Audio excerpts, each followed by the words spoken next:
नमस्कार बंधुरा आजकेर भिडियोते आपनादेरके आमी बोलबो 15टा मिউচুয়াল फांडेर कथा जे फांडगुलो 3 बछर 5 बछर एबं 7 बछरेर टेनियोरेते 20% बेशी रिटार्न दिएছে।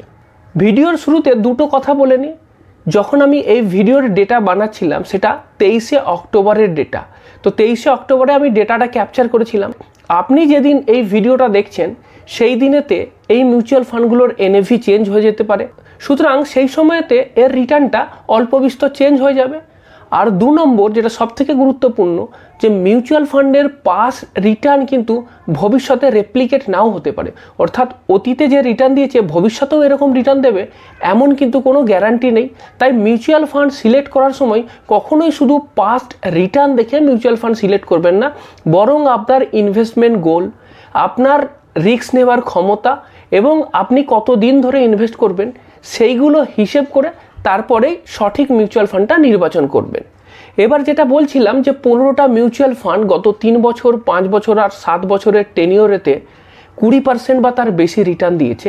তো এই ফান্ডগুলোর মধ্যে 8টা মিড ক্যাপ ক্যাটাগরির ফান্ড আছে, দুটো আছে মাল্টি ক্যাপ ক্যাটাগরির ফান্ড, স্মল ক্যাপ ক্যাটাগরির ভেতর 3টে ফান্ড আছে, একটা আছে ফ্লেক্সি ক্যাপ ক্যাটাগরির ফান্ড আর কন্ট্রা ফান্ড একটা আছে।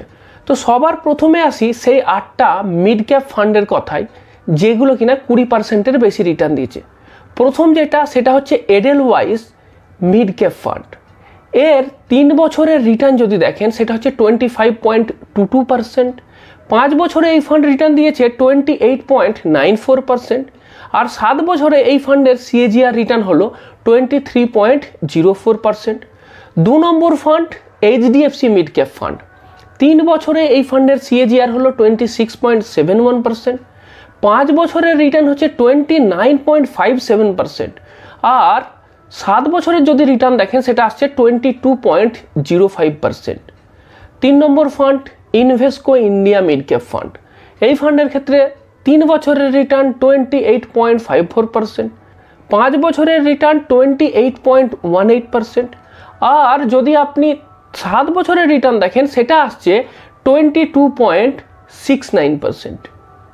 4 নম্বর fund Kotak mid cap fund, 3 বছরের রিটার্ন 22.46, 5 বছরের রিটার্ন 27.01%, এবং 7 বছরে এই ফান্ডটা রিটার্ন দিয়েছে 22.25%।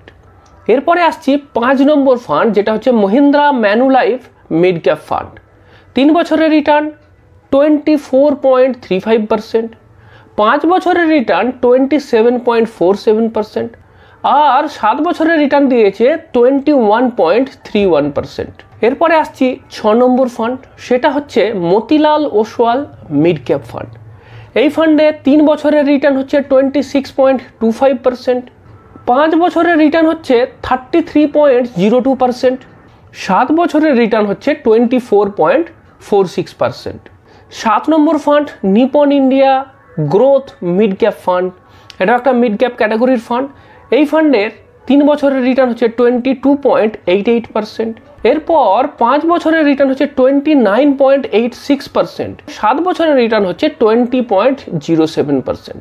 8 নম্বর যে ফান্ড সেটা হচ্ছে টাটা মিড ক্যাপ ফান্ড, এই ফান্ডের ক্ষেত্রে 3 বছরের রিটার্ন হচ্ছে 21.70%, 5 বছরের রিটার্ন হচ্ছে 23.97%, এবং 7 বছরের রিটার্ন হচ্ছে 20.51%। তা আমরা দেখতে পাচ্ছেন আপনি যে অনেকগুলো মিড ক্যাপ ফান্ডই কিন্তু এই 3 বছর 5 বছর এবং 7 বছরের টেনিওরেতে খুব ভালো রিটার্ন দিয়েছে। এরপরে আসি দুটো মাল্টি ক্যাপ ফান্ডের কথায়, যে মাল্টি ক্যাপ ফান্ডগুলো কনসিস্টেন্টলি ভালো পারফর্ম করেছে। প্রথম যেটা সেটা হচ্ছে মহিন্দ্রা ম্যানুলাইফ মাল্টি ক্যাপ ফান্ড, 3 বছরে এই ফান্ডের রিটার্ন হচ্ছে 20.17%, 5 বছরের রিটার্ন হচ্ছে 25.01%, এবং 7 বছরের রিটার্ন হচ্ছে 20.63%।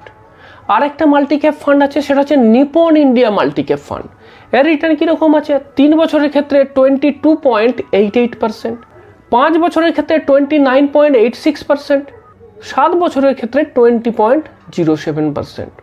এবার আপনাকে আমি বলেছিলাম যে ফ্লেক্সি ক্যাপ ক্যাটাগরির একটা ফান্ড আছে, সেই ফান্ডটা হচ্ছে পরাগ পারিক ফ্লেক্সি ক্যাপ ফান্ড। এই ফান্ডটা কিন্তু কনসিস্টেন্টলি ভালো পারফর্ম করেছে। 3 বছরে 21.83%, 5 বছরে আসছে আপনার এই ফান্ডের 22.37% এবং 7 বছরে 21.01%। এরপরে আসছি স্মল ক্যাপ ক্যাটাগরির ফান্ড। 3টে স্মল ক্যাপ ক্যাটাগরির ফান্ড আছে, সেগুলো কি কি?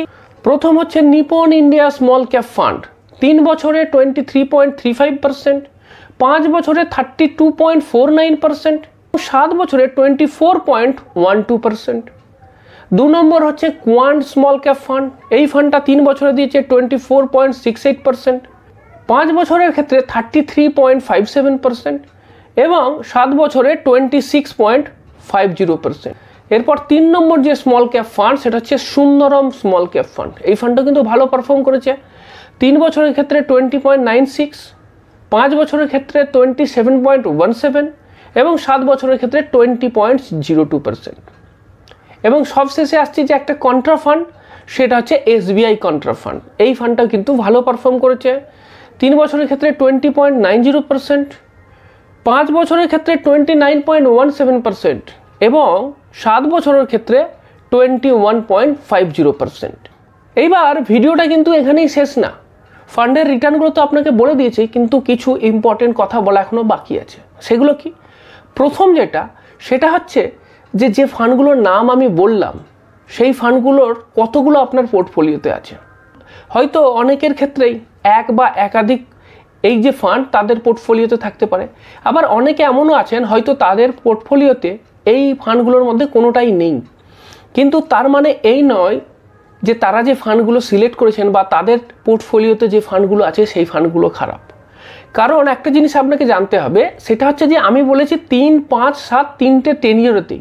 এমন অনেক ফান্ড থাকতেই পারে যে সেটা হয়তো 3 বছরের টেনিয়রে একটু খারাপ পারফর্ম করেছে, হয়তো 20 জায়গায় 18% রিটার্ন দিয়েছে, সেই জন্য এই লিস্টেতে নেই। যেমন ধরুন ফ্লেক্সি ক্যাপের ভেতর HDFC ফ্লেক্সি ক্যাপও কিন্তু খুব একটা ভালো ফান্ড, কিন্তু এই লিস্টেতে নেই। অনেকের ক্ষেত্রে হয়তো HDFC ফ্লেক্সি ক্যাপ ফান্ড তার পোর্টফোলিওতে আছে। আপনি আমাকে যদি জিজ্ঞাসা করেন যে আপনার পোর্টফোলিওতে এই লিস্টের মধ্যে কতগুলো ফান্ড আছে, আমি বলবো এই লিস্টের মধ্যে যে ফান্ডগুলো আছে তার মধ্যে থেকে শুধু একটা ফান্ডই আছে আমার পোর্টফোলিওতে, শুধুমাত্র পরাগ পারেখ ফ্লেক্সি ক্যাপ ফান্ড আছে, আর বাকিগুলো কোনোটাই নেই।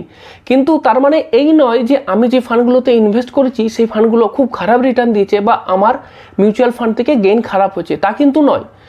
দেখুন, একটা জিনিস মনে রাখতে হবে যে মিউচুয়াল ফান্ডের যে রিটার্ন, সেই রিটার্নটা 1-2% কম বেশি হতে পারে, সেটা এতটাও গুরুত্বপূর্ণ নয়। তার থেকে আরও অনেক বেশি গুরুত্বপূর্ণ যে আপনার কত টাকা মিউচুয়াল ফান্ডে ইনভেস্ট আছে, সেটা বেশি গুরুত্বপূর্ণ। যদি আপনি 100 টাকা ইনভেস্ট করেন, সেটা যদি 2 বছরেও ডবল হয়ে যায়, 100 থেকে তো 200 টাকাই হবে, তার বেশি তো হবে না। 100% গেন হলেও 100 টাকা 200 টাকা হবে। সুতরাং যেটাতে বেশি ফোকাস করতে হবে সেটা হচ্ছে যে সঠিক ক্যাটাগরি নির্বাচন, আর তারপরে সাবস্ট্যান্সিয়াল অ্যামাউন্ট SIPতে রাখা, সেইটা সব থেকে বেশি ইম্পর্টেন্ট।